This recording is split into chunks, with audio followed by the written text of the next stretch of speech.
أعوذ بالله من الشيطان الرجيم بسم الله الرحمن الرحيم. Lesson number 92, Surah Al-Araf, ayah number 73 to 103. وَإِلَى ثَمُودَ أَخَاهُمْ صَالِحًا. And to Thamud, we sent their brother Salih alayhi salam. Meaning, we sent him as a messenger. Who? Salih alayhi salam to the people of Thamud. The people of Thamud were an ancient Arab tribe. Who were they? Arabs. But they came much before the Arabs of the time of the Prophet ﷺ. And it is said that they lived approximately 6,000 years ago. So you can imagine how ancient they were. And the tribe Thamud is named after Thamud ibn Athir ibn Iram ibn Sam ibn Nuh. So he was one of the descendants of who? Nuh alayhi salam. Earlier, right before the people of Thamud, we learned about the people of Ad. So it is said that the Thamud, they were of the descendants of who? Ad. Of the people of Ad, those who had survived, their descendants were known as Thamud. And this is the reason why they are known as the second Ad. The second Ad. Who were the first people of Ad? The ones whom we learned about. And the people of Thamud are also known as the second Ad. We learned that the survivors, or those people who survived when the people of Ad were destroyed, they migrated towards the area of Al-Hijr. They migrated towards Al-Hijr. And Al-Hijr is a tract between Al-Hijaz, which is Western Arabia, and Ash-Sham, which is Syria. And it's on the way to Tabuk from Medina. And we learned that the Prophet ﷺ, when he went to Tabuk, he actually passed by the area of Al-Hijr as well. So وَإِلَى ثَمُودَ. And to the people of Thamud, أَخَاهُمْ, their brother. Which brother is this? Which ukhuwah is this? Ukhuwah fin nasab. Remember, there's two types of brotherhood. One is of deen, when someone is called the brother of another. Why? Because they share the same religion. And secondly, ukhuwah fin nasab, when people are of the same lineage, or when people belong to the same tribe. So Salih alayhi salam was actually one of them. He belonged to the same tribe. Allah subhanahu wa ta'ala sent him as a messenger. And it is said that his name was Salih ibn Ubayd. That was his full name. So what did he say to the people? قال, he said, Ya qawmi, O my people, u'budu Allah, worship Allah, meaning worship only Allah. Why? Because ma lakum, there is not for you, min ilahin, any God, غayruhu, other than Him. And we see that all of the prophets, they conveyed the same message to their people, that they must worship Allah subhanahu wa ta'ala alone. We learn in Surah Al-Nahl, ayah number 36. Allah subhanahu wa ta'ala says, وَلَقَدْ بَعَثْنَا فِي كُلِّ أُمَّةٍ رَسُولًا أَنْ يَعْبُدُوا اللَّهَ وَاجْتَنِبُوا الطَّاغُوتَ. And we had certainly sent into every nation a messenger. To every people, Allah subhanahu wa ta'ala sent a messenger. And what did He say? That worship Allah and avoid the taghut.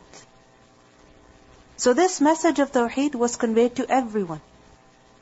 We also learn in Surah Al-Anbiya, ayah number 25, وَمَا أَرْسَلْنَا مِنْ قَبْلِكَ مِنْ رَسُولٍ إِلَّا نُوحِي إِلَيْهِ أَنَّهُ لَا إِلَهَ إِلَّا أَنَا فَاعْبُدُونَ.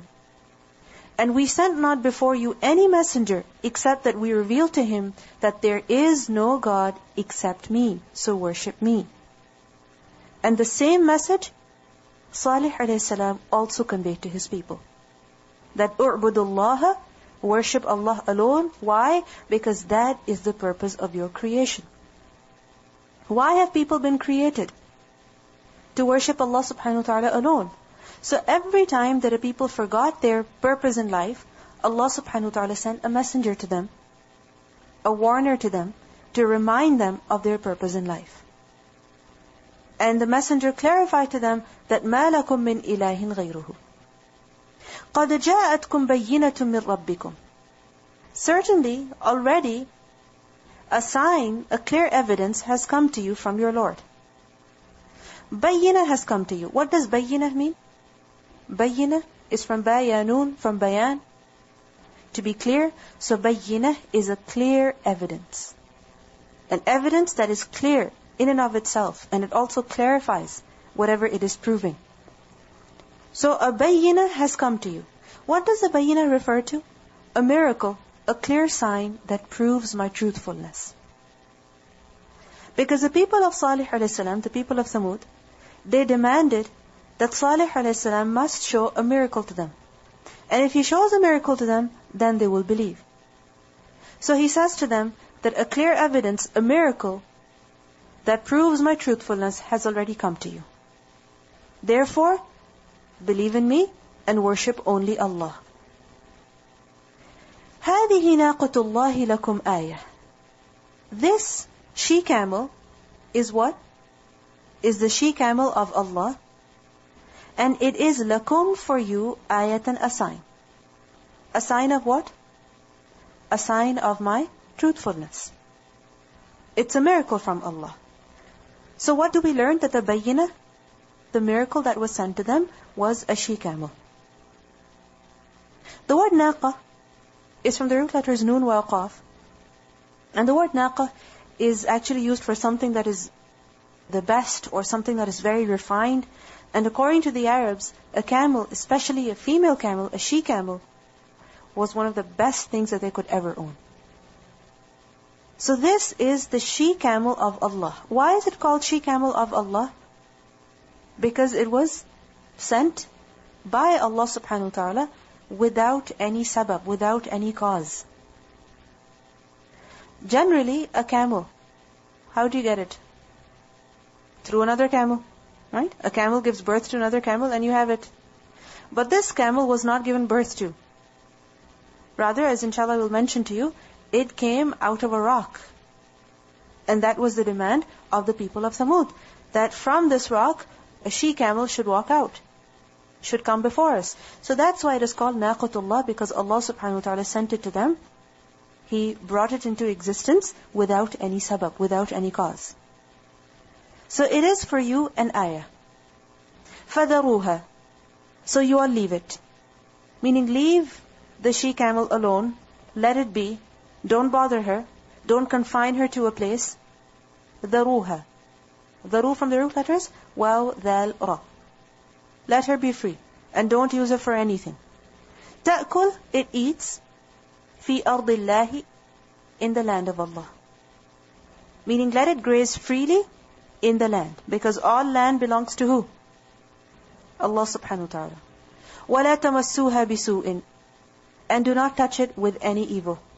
Meaning, don't hit her. Don't try to slaughter her. Don't try to abuse her. لَا تَمَسُّوهَا بِسُوءٍ. Don't touch her with an evil intention. Why? Because if you do so, فَيَأْخُذَكُمْ, consequently it will seize you, عَذَابٌ أَلِيمٌ, a painful punishment.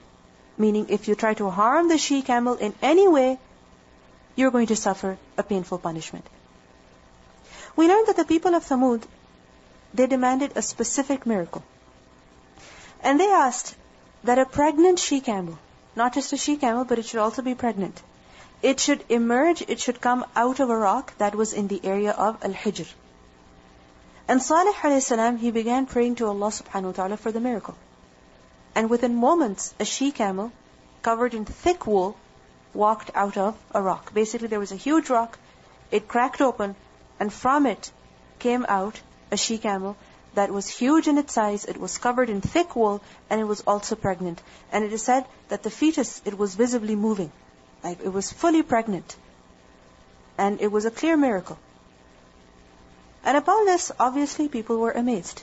And some of them, a few of them, actually believed. They actually believed because this is the miracle that they demanded. So they believed immediately upon seeing the miracle. Just as when Musa alayhi salam, when he threw his staff and it ate up the sticks and the ropes of the magicians, what happened to the magicians? They believed immediately.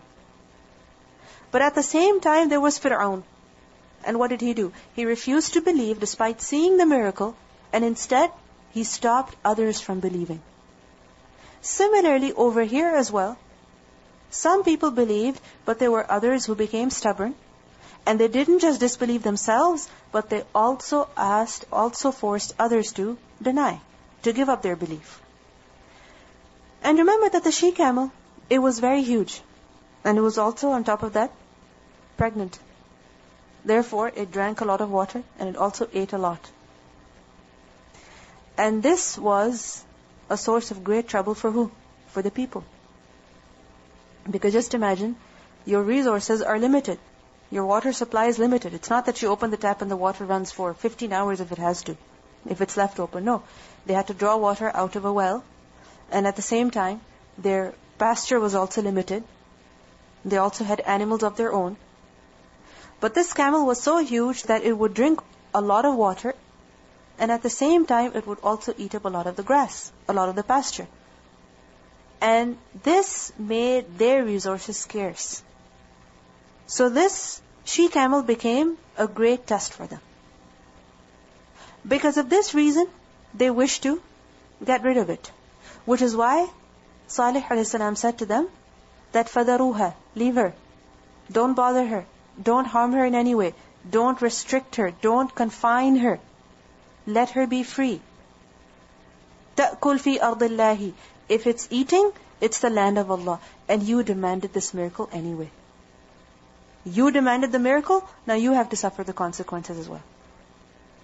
And they intended to slaughter the she-camel as well. And Salih a.s. warned them that if you do so, then what's going to happen? A painful punishment is going to descend upon you. We learn in Surah Al-Qamar, ayah number 27 and 28, that إِنَّا مُرْسِلُ النَّاقَةِ فِتْنَةً لَهُمْ فَارْتَقِبْهُمْ وَاصْطَبِرْ. Indeed, we are sending the she-camel as a trial for them. So watch them and be patient. وَنَبِّئْهُمْ أَنَّ الْمَاءَ قِسْمَةٌ بَيْنَهُمْ كُلُّ شِرْبٍ مُحْتَضَرٍ. And inform them that the water is shared between them. Each day of drink attended by turn. So basically, the she-camel was sent as a test for them. They demanded the miracle, and the same miracle became a great test for them. Why? Because the she-camel would drink a lot, it would eat a lot. So they were told, one day is the turn of who? The she-camel. And the other day is your turn. So one day is exclusively for the she-camel to drink. It's only open to her. The well or the water source is only open to her. And one day, it's your turn. So what do we learn from this ayah? What's the main lesson we learn from this ayah? That oftentimes, people make du'as for some things without realizing their consequences. Over here, the people demanded a miracle. And not just that something should be shown to them, but they asked a specific miracle, that a she-camel, pregnant she-camel, huge, should walk out of the rock. Now it came before them, but the same she-camel became a test for them. Similarly, we pray for some things which, when we receive them, when we are granted those things, the same things become a great test for us. Now, does it mean we shouldn't pray for things? We shouldn't ask Allah subhanahu wa ta'ala for things that we want, for things that we think are good for us? No, we should. That's not what we're being told. Rather, whenever we ask for something, we should ask for the khair in it as well. Which is why we see that the Prophet ﷺ, every time he made a dua, so many du'as we learn, that, Oh Allah, I ask you for the khair that is in it. And I seek your refuge from the shar that is in it. Like for example, I ask you for the good of this night. Every evening when the Prophet ﷺ would make dua, that Allahumma inni as'aluka khayra ma fiha wa a'udhu bika min sharri ma fiha. Similarly for the day. Similarly for wearing the clothes. Each time he wore a new garment, what did the Prophet ﷺ pray? That inni as'aluka khayra ma suni'a lahu. I ask you for the good that it was made for. And I seek your refuge from the evil that it was made for. So this is something that is very important for us. that whenever we ask for something, whenever we pray for something, make sure that you ask for the khair in it. And make sure that you seek Allah subhanahu wa ta'ala's refuge from the evil that is in it. وَاذْكُرُوا, and you all remember. Meaning Salih alayhi salam said to them, that remember, call to mind, O people of Samud, إِذْ جَعَلَكُمْ خُلَفَاءَ مِنْ بَعْدِ عَادٍ. When He made you, meaning when Allah subhanahu wa ta'ala made you, khulafa, successors, when مِنْ بَعْدِ عَادٍ, after the people of Ad. That the people of Ad, they were destroyed. And a few of those who survived, who became their successors?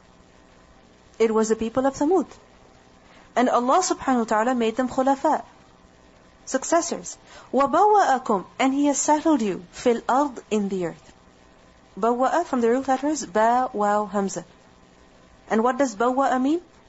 To settle someone in a place that is suitable for them. To settle someone in a place that is suitable for them. So He has settled you, He has provided accommodation to you in the land. Which land is this? In the land of Hijr. And it is said that this land of Hijr was approximately 500 kilometers in radius. It was huge. And this is where they were settled. And it was a very suitable place for them to live in. وَبَوَّأَكُمْ فِي الْأَرْضِ. And it's so suitable for you that تَتَّخِذُونَ, you all take up, مِن سُهُولِهَا, from its plains, قُصُورًا, palaces. That you can easily construct palaces and huge mansions, where? On the plains of this land. وَتَنْحِتُونَ الْجِبَالَ بُيُوتًا. And at the same time, you carve out houses where? In the mountains. So look at how suitable that area was to live. It wasn't just the plains that were suitable to live in, it was even the mountains. That they had constructed huge houses on plain land, and at the same time they had carved out houses where? In the mountainous areas. This is how comfortable lives these people were living. He says to them that تَتَّخِذُونَ مِن سُهُولِهَا. Suhul is a plural of sahl. What does sahl mean? Ease. The meaning of ease is actually secondary. The primary meaning of the word sahl is a plain ground.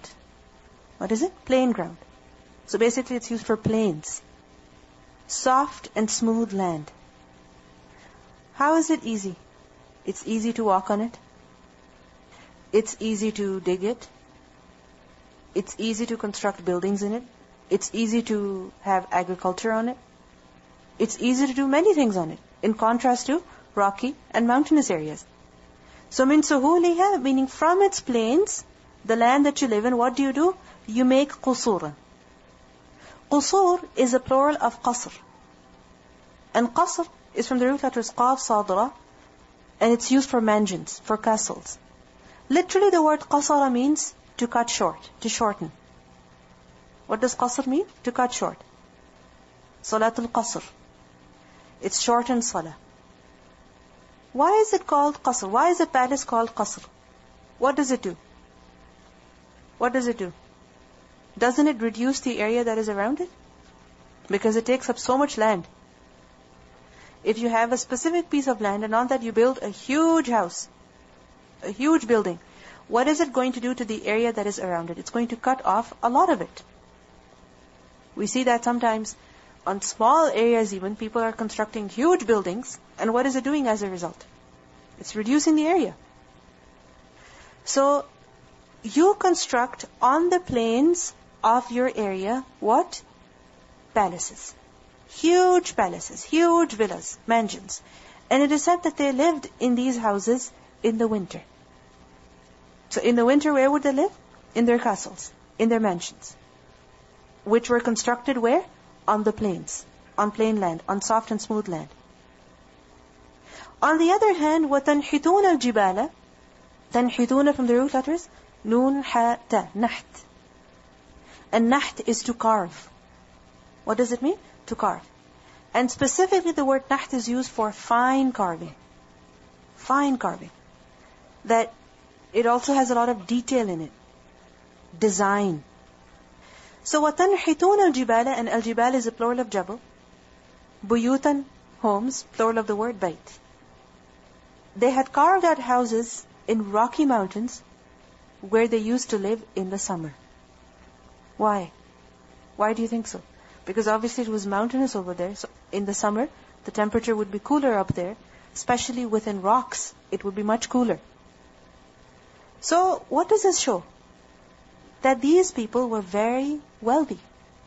They were very well off. They lived comfortable lives. They had a lot of resources. They had a lot of skill. Definitely a lot of labor. Because of which they managed to construct houses on plains as well as carve out houses where? In the mountains. They had skill. They had engineering. They had a lot of resources. So they were definitely very well off.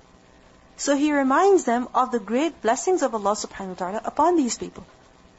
That look, in the winter you live in certain houses, in summer you live in other houses. And this is a huge blessing of Allah subhanahu wa ta'ala upon a person. That he doesn't just have one house, but he has two houses. Two houses. It's a huge blessing. And it is said that almost all of them, they had two houses. فَاذْكُرُوا آلَاءَ اللَّهِ. Therefore, remember the blessings of Allah. Remember the blessings of Allah subhanahu wa ta'ala. And what does it mean by remembering the blessings of Allah? Being grateful for them. Notice the word ala. Ala is a plural of ilyun. Remember? Ilyun. And ilyun is used for such a blessing, which when a person has, he does not feel deprived. He doesn't have a sense of deprivation. He constantly has those blessings, and those blessings in particular, they don't let him have the sense of deprivation. For instance, a person has a house. A person has a car. A person has a family. He has enough income. So he doesn't have a sense of loss, a sense of deprivation compared to someone who does not own a house. Compared to someone who does not have a family. So فَاذْكُرُوا آلَاءَ اللَّهِ. Remember the great blessings of Allah. وَلَا تَعْثَوْا فِي الْأَرْضِ مُفْسِدِينَ. And do not act wickedly in the earth as ones who spread corruption. The word ta'thaw is from the root letters ayn, ya, tha. From the word aith. And the word aith is used for tangible fasad, physical fasad. For instance, destroying buildings, setting houses on fire, burning forests, cutting down trees, burning fields. What is this? Physical fasad, tangible fasad. It is also said that the word la ta'thaw is from the root letters ayn, sa, ya. Ayn, sa, ya. Which means intangible fasad. What does it mean?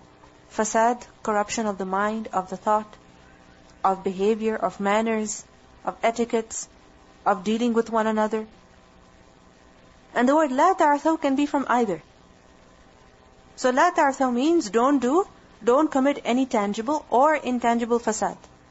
Whether it is in the rights of people, or it is in the right of Allah subhanahu wa ta'ala, whether it is by committing kufr or by acts of disobedience, la ta'thaw fil ard. Don't act wickedly in the earth. As who? As mufsideen. Because if you do any type of fasad, whether it is athi or ais, then what are you doing? You are being a mufsid. So if you do athi or ais, then what are you doing? You are being a mufsid. Often when a people thrive, what are they more inclined to? Fasad. Instead of using their resources to benefit humanity, or being grateful to Allah subhanahu wa ta'ala for them, what do?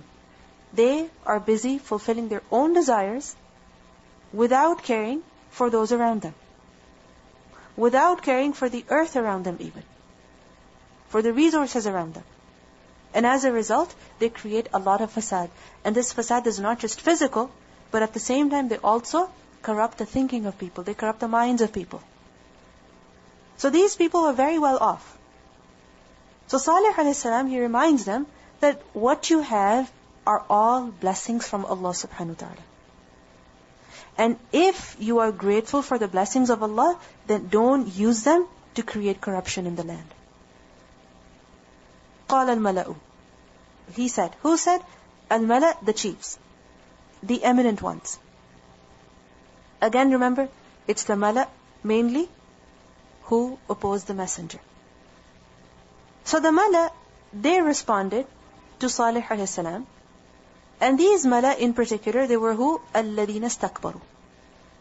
Those people who were very arrogant. مِنْ قَوْمِهِ, from his people. Meaning they were too arrogant to have iman in him, to believe in him, to listen to him, to accept what he was saying.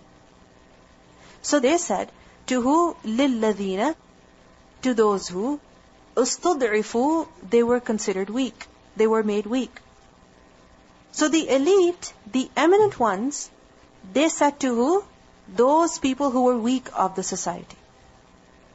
But in particular, which weak of the society? Liman, for those who amana minhum, who believed amongst them. So we see that there were two types of people in that society. There was a class system. One was of the mala, of those who were very wealthy, those who were well off. And the other ones were who? الَّذِينَ اسْتُضْعِفُوا, those who were made weak. Why were they made weak? Perhaps a lot of labor was taken out of them. Because obviously, if you're constructing qusur, and at the same time, تَنْحِتُونَ الْجِبَالَ بُيُوتًا, you need a lot of labor work. You need people to do that work. So definitely there was a class system. There were two types of people in that society. And usually, who believes in the messengers? It's those who are weaker.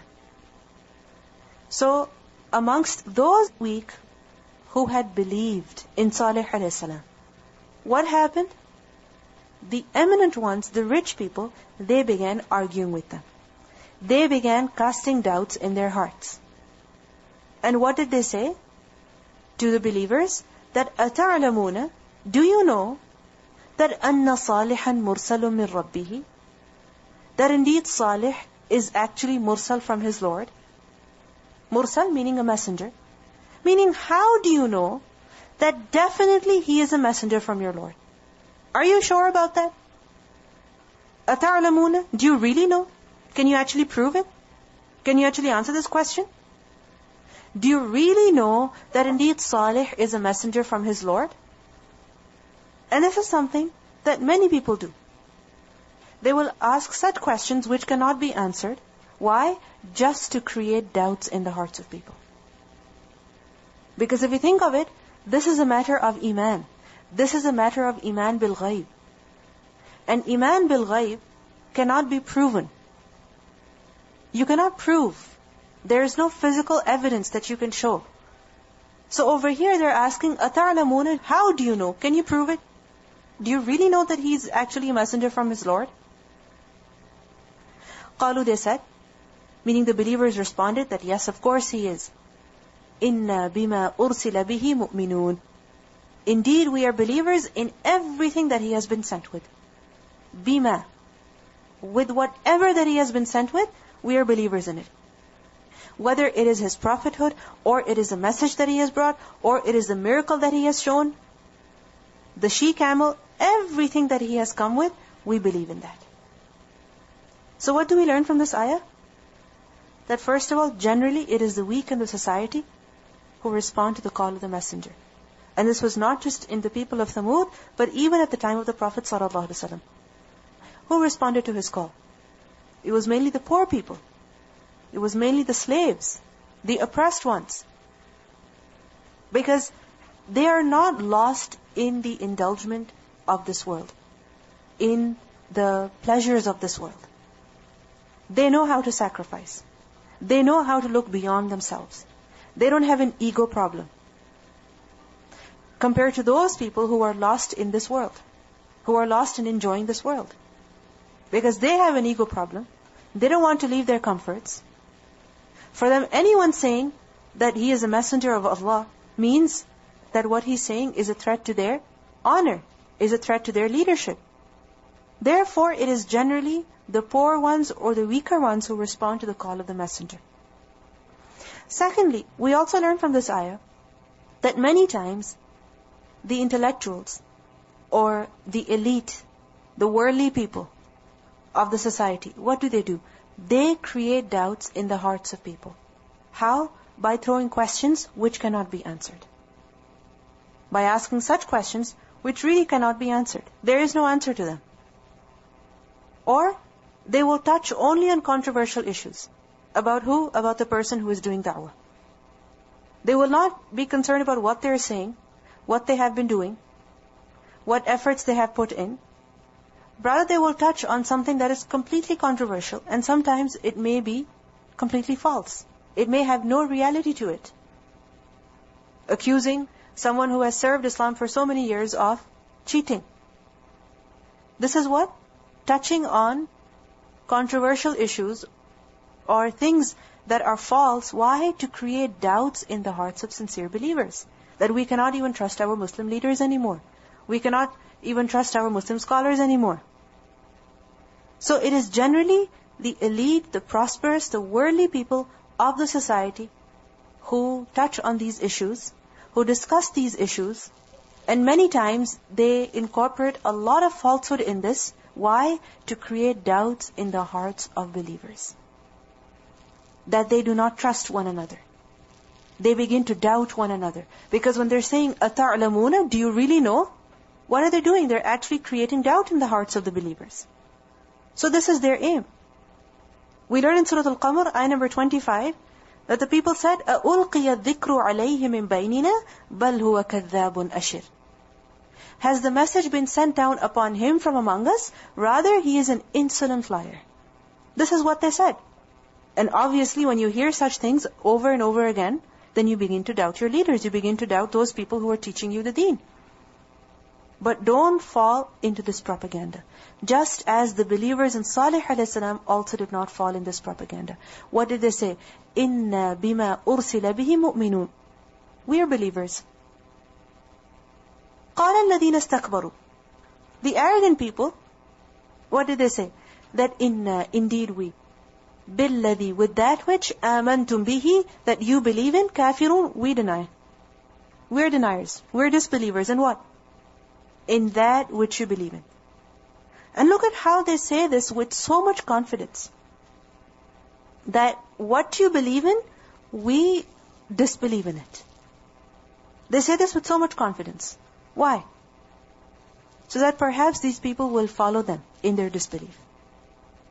Because remember, it's generally the elite who are followed by the rest of the society blindly. Whatever they will wear, whatever they will say, wherever they will go, people will do that blindly, without thinking. So they say, we disbelieve, very arrogantly, with a lot of pride, in hopes that the rest of the people will also follow them in the same way, in disbelieving in Salih a.s. It is said that النَّاسُ عَلَى دِينِ مُلُوكِهِمْ, that people are on the religion of their kings, of their leaders. So why are they saying this? That إِنَّا بِالَّذِي آمَنْتُمْ بِهِ كَافِرُونَ, we disbelieve in that which you believe in, so that the people would follow them in their disbelief. So what happened?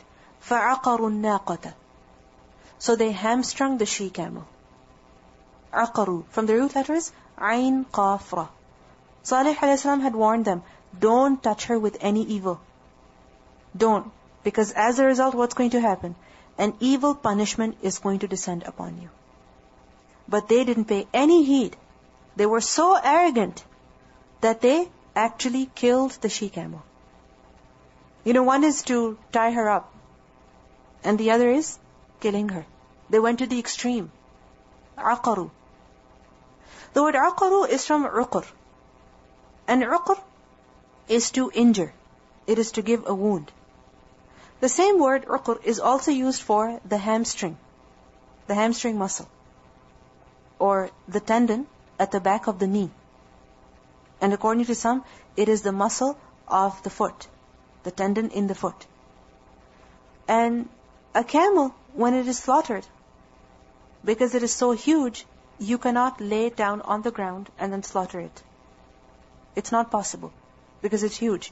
And if you try to do that, it's possible that it will let loose, it will get up, and it will run away. Just the other day, somebody was mentioning to me that once they had seen a cow being slaughtered, and it was a very huge cow. The cow was so big that as soon as the people put a slit on the neck, the cow just got up and it ran away. And just imagine the neck was hanging and it was running. And eventually it fell. Why? Because the people could not control it. So just imagine if slaughtering a cow is so difficult, how difficult it would be to slaughter a camel. So what do people do first? Generally, they cut the tendon off of the leg or off the foot, as a result of which the camel cripples to the ground, and then they slaughter it immediately. Because it's difficult to control such a huge camel. Which is why, if there are many animals that are being slaughtered at the same time, how can you control each and every single one of them? It's not possible. So therefore, if machines are used or if a slight shock is given just to control the animal, just enough that the animal does not die, it is permissible. Why? Because it does not kill the animal. But if you know that it kills the animal, that is a different case. So, فَعَقَرُوا النَّاقَةَ, they hamstrung the she-camel, meaning they killed it, they slaughtered it. Because cutting the tendon, what does it mark? The beginning of the slaughter. So they killed the camel. وَعَتَوْا, and they acted insolently. عَنْ أَمْرِ رَبِّهِمْ, about the order of their Lord. Ataw was from the root letters Ayn, Ta, Waw, Utub. What does Utub mean? To be insolent. To exceed the limits. It is such disobedience or exceeding of limits that is because of kibr, that is because of arrogance. That because of arrogance, a person doesn't care about the limits. A person does not care about what he has been told. A person does not care about the restrictions. He just does whatever he wants to. And what is it driven by?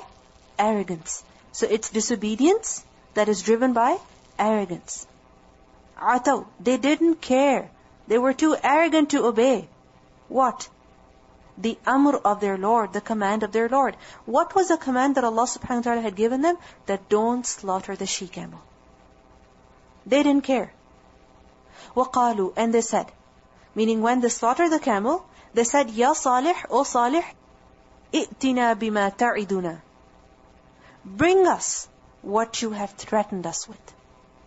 What did he threaten them with? A painful punishment if they touch the she-camel with some evil.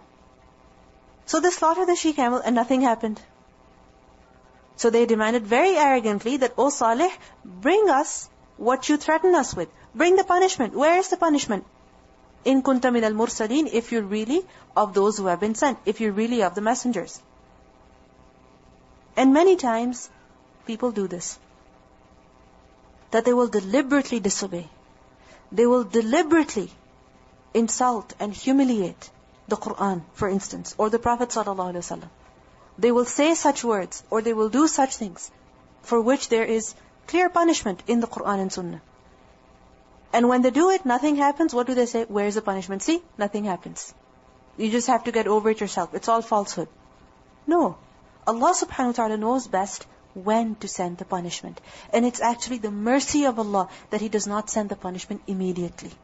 That He gives time to people to realize what they have done and repent from their mistake. So they said to Salih a.s. very arrogantly that i'tina bima ta'iduna, bring us what you promised us, what you threatened us with, in kunta min al-mursaleen. What do we learn from this ayah?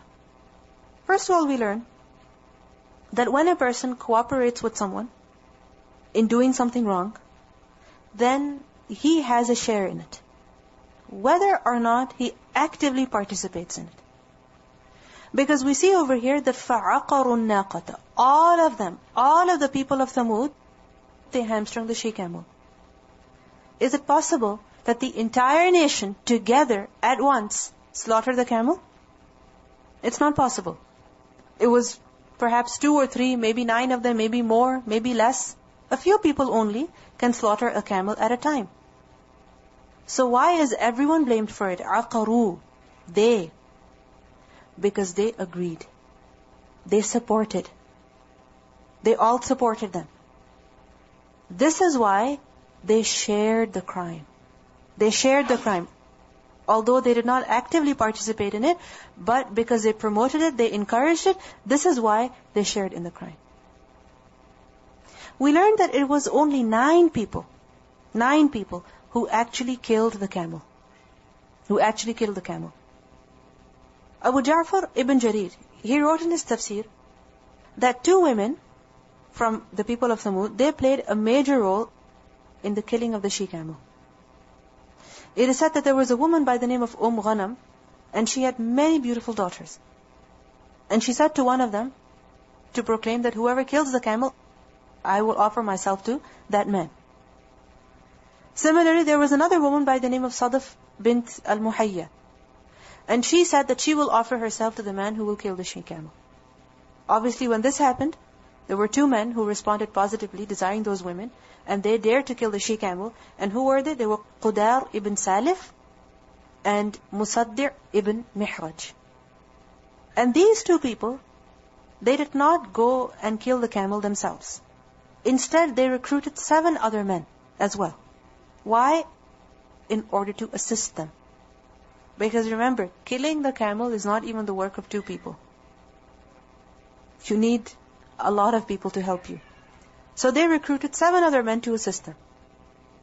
And they approached the rest of the people to seek their opinion with regards to slaughtering the she-camel. So basically it's as if they went around taking votes, asking the people, okay, what do you say? Should we kill the she-camel or should we not kill the she-camel? And obviously, what did they say to the people? That look, this she-camel is drinking up all your water, and at the same time she's eating up all your grass. Nothing is being left for you. Life has become so difficult for us. It's affecting our resources. Let's get rid of it. Everyone agreed. And one day, these 2 people, they waited until the camel left the water well. And Qudar, he waited beside a rock on its path. And on the other hand, Musaddi', he waited by another rock. And as the camel passed by Musaddi', he shot an arrow at her, and the arrow pierced her leg. So what did they do? They hamstrung the she-camel. We learn in the Quran elsewhere as well. In Surah Al-Shams that فَكَذَّبُوهُ فَعَقَرُوهَا فَدَمْدَمَ عَلَيْهِمْ رَبُّهُمْ بِذَنْبِهِمْ فَسَوَّاهَا وَلَا يَخَافُ عُقْبَاهَا. That they denied Him and they killed it. So their Lord destroyed them because of their sin and made them equal in destruction. He made them equal in destruction. فَسَوَّاهَا. Why? Because all of them participated in the crime. If not actively, at least they supported it. Then, we also learn over here in this ayah that many times people do something wrong, and based on their arrogance, what do they demand? The punishment to descend upon them immediately. This is something that the people of Makkah also did. This is something that they did as well. That because we are denying, we're not believing in Muhammad sallallahu alaihi wasallam, they prayed, فَأَمْطِرْ عَلَيْنَا حِجَارَةً مِّنَ السَّمَاءِ. O Allah, rain down upon us rocks from the sky. They demanded the punishment on them. Similarly, the people of Thamud also did. And once they did that, we learned in Surah Hud, ayah number 65, that they were told, تَمَتَّعُوا فِي دَارِكُمْ ثَلَاثَةَ أَيَّامٍ. Enjoy yourselves in your homes for 3 days. Enjoy yourselves in your homes for how long? For 3 days. That we learned that these people, when they killed the she-camel, the punishment did not descend upon them. They were told, wait for 3 days. And each day, they became more and more arrogant. It is said that finally on the day when the punishment was to descend, they dressed themselves up and they became very happy. They're like, see, there's no punishment. So, the word that Allah subhanahu wa ta'ala has used over here for them, ataw, it's very befitting. That it was their arrogance that drove them to such disobedience that they didn't care at all.